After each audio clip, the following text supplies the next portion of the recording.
I'm sat with the legendary Carl Cox.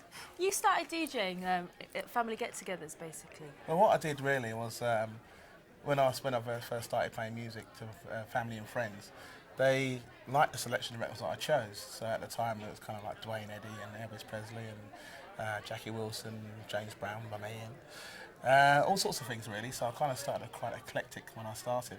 But it was kind of nice that people appreciated, even at that time when I was 8 years of age, to dance to the selection of tunes which I chose. So I kind of got myself a niche in what I was doing even at a very early age. And then I took that kind of concept of where I am today as a DJ, but bought a set of decks from Freemans Catalogue for about 500 quid. And I started off as a semi-professional DJ. DJing to friends, and went on to do school discos as well in my early days, and then doing weddings and birthday parties up till the age of about 18, 19. Is it true you had a mobile disco? I had the mobile disco, yeah. It was called Astral Disco, if anybody remembers it, for the best in soul, funk and jazz. And that went on for about 10 years, and built my sound system up from the first early days of the Freemans Catalogue sound system. 200 watts per side, to the Carl Cox kind of 10k worth of sound when I started doing all the early rave parties. Is it true that you've got a cameo role in a film? Yeah, it's called Human Traffic. I play a very dark, moody character. You play a bit of a mean guy, actually, don't you? Quite mean. It's kind of hard to get me a bit mean, unless someone that steals my money or something like that, or breaks into my house. And there's a guy called John Sin. This is Pablo Hassan, a complete schizophrenic cokehead. He's an actor in a program called The Lakers. His name is Jib as his character, and he's blagging tickets from me in my office for him and his girlfriend to come into my club. I came here to do business. He kind of nearly convinced me that he was who he was. I won't give too much away, but I'm not too sure. Tony Truman, sorry I'm late. I don't know anything about this, man. No? No. Is this quite a true-to-life sort of scenario, then, this film? I would imagine it is, yeah, because you get a lot of blaggers in this scene, as you know yourself.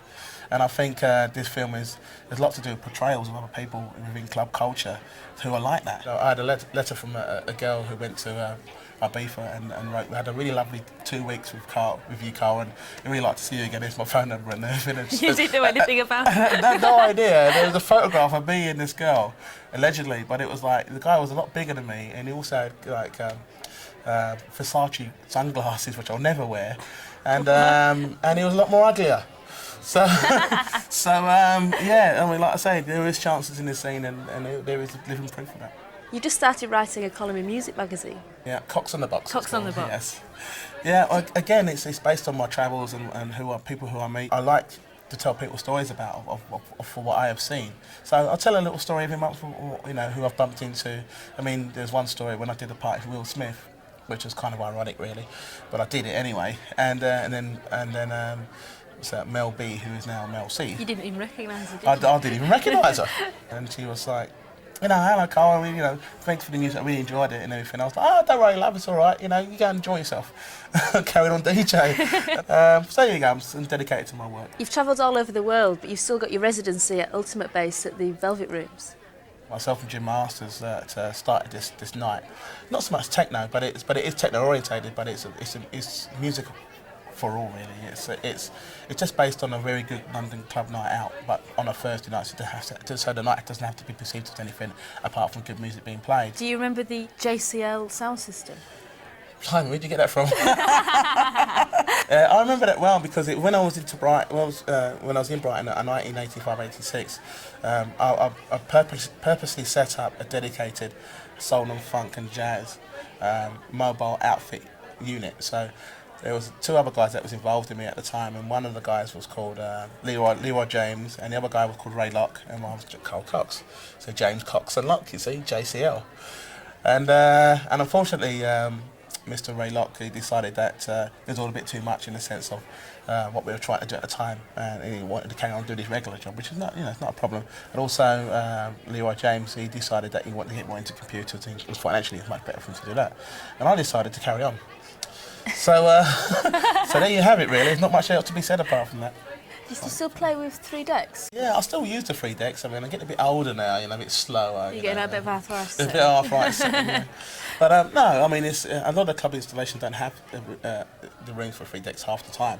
So if there's 2, then that's it. But it's not something which I have to have anymore, you know, in the sense of me being sold and portrayed as a 3-deck wizard. I know I can do it. I can still do it if it comes to that, and I enjoy it. You know, mainly for techno, but your new album, Future 2000, is quite varied. All I'm doing really is portraying what I believe in the sense of if I may say it sounds a bit more breakbeat jungle.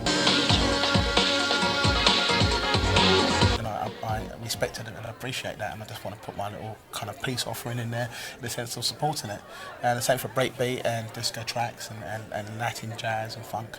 All the elements are there. It's just what I grew up with is what I've been inspired by, is what I've made. DJs tend to cover up their music loves, but you speak quite openly about yours. You like people like the Police, the Beatles, George Michael. Again, these are all people that are very talented musicians. They have something to say in their music, and I felt it, you know, in one way or another. You know, I'm sure when George Michael wrote Outside, there was a great reason for it, and you can feel it. I'm sure he did too. But you know, the idea was, but he expressed himself when he did that as well, didn't he?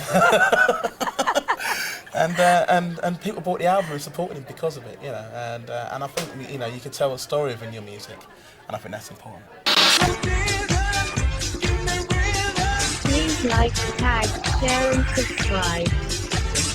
Oh, this is Collavision, and this is how it's done. This is Collavision, Collavision's #1. Where's a f***ing rave, man?